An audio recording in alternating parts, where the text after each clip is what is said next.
Avez-vous déjà remarqué que la personne la plus silencieuse dans une pièce est souvent celle qui comprend le mieux ce qui s'y passe? C'est un paradoxe fascinant. Dans notre culture qui glorifie le bruit et l'extraversion, nous supposons que celui qui parle le plus fort est celui qui mène le jeu. Mais si je te disais que le véritable pouvoir ne réside pas dans la parole mais dans l'observation, bienvenue dans le monde de l'introverti où le silence n'est pas un vide, mais une toile de fond pour une analyse intense. Le problème, c'est que ce super pouvoir est souvent mal compris. Imagine cette scène, tu es à une réunion de travail. Les extravertis monopolisent la parole, jonglent avec les idées, se coupent de la parole.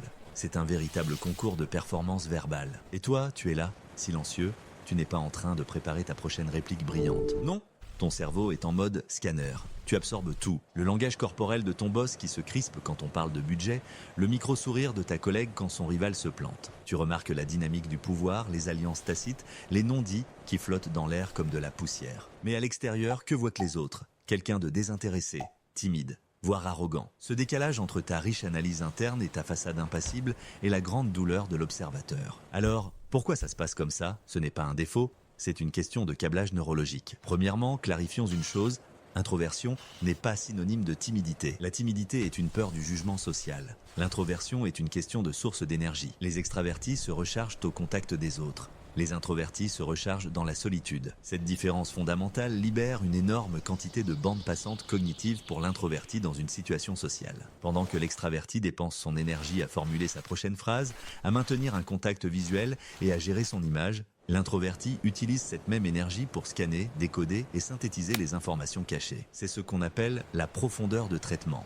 Le cerveau introverti traite les informations de manière plus approfondie. Des études montrent que leur cerveau a une plus grande activité dans les régions liées à la planification, à la résolution de problèmes et à la mémoire à long terme. Il y a aussi une question de dopamine, le neurotransmetteur du plaisir et de la récompense. Les extravertis ont besoin de beaucoup de dopamine pour se sentir bien. Les interactions sociales, la prise de risque, la nouveauté leur donne leur fixe. Les introvertis, eux, sont beaucoup plus sensibles à la dopamine.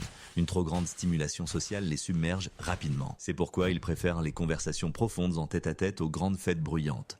Moins de stimulation, mais de meilleure qualité. Cette sensibilité les rend incroyablement doués pour remarquer les détails subtils que les cerveaux extravertis, en quête de dopamine, ignorent complètement. Voyons quelques exemples concrets de ce super pouvoir en action. Exemple main, la négociation. L'extraverti arrive, sûr de lui, avec un argumentaire puissant. Il parle, il persuade, il domine l'espace sonore. L'introverti, lui, se tait et écoute. Il laisse des silences s'installer. C'est inconfortable pour le client, qui se sent obligé de les combler. Et c'est là que la magie opère. Le client révèle ses vraies craintes, ses vrais besoins, juste pour remplir le vide.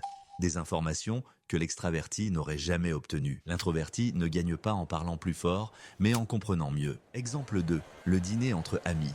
Un couple, Marc et Sophie, raconte ses vacances. Tout semble parfait. C'était incroyable, dit Marc. Tout le monde hoche la tête, sauf l'introverti. Il a remarqué que quand Marc a dit « incroyable », Sophie a eu un minuscule spasme à la paupière. Il a remarqué que leurs pieds sont tournés dans des directions opposées sous la table. Un signe de déconnexion. Il a remarqué que Sophie sourit, mais que les muscles autour de ses yeux ne bougent pas. C'est un sourire de Paname, un faux sourire. Conclusion de l'introverti, les vacances étaient un désastre. Il ne dit rien, mais il sait. Il a lu le texte invisible entre les lignes. Ok, c'est bien beau tout ça. Mais comment transformer cette capacité passive en un outil actif et utile? Voici la boîte à outils de l'observateur.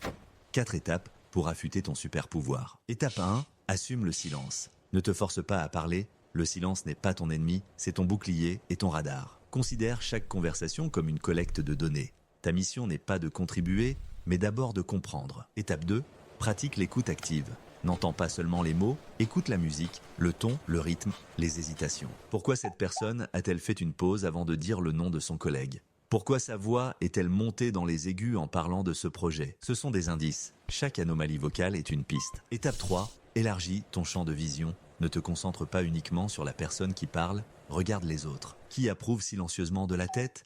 Qui regarde son téléphone complètement désengagé, qui échange un regard complice avec un autre. Une conversation n'est jamais un duo, c'est un écosystème.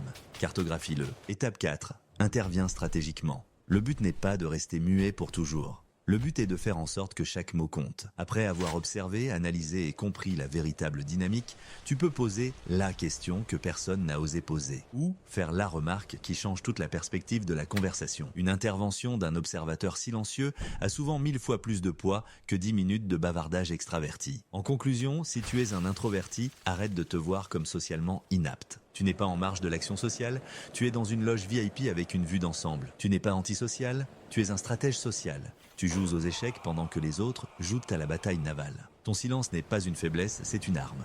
Il te permet de voir la vérité que le bruit cherche désespérément à cacher. Alors la prochaine fois que tu seras dans une pièce pleine de gens, ne te sens pas obligé de rivaliser. Respire, observe, analyse et attends ton moment. Car le pouvoir de l'observateur est de savoir exactement quand un simple mot peut tout changer.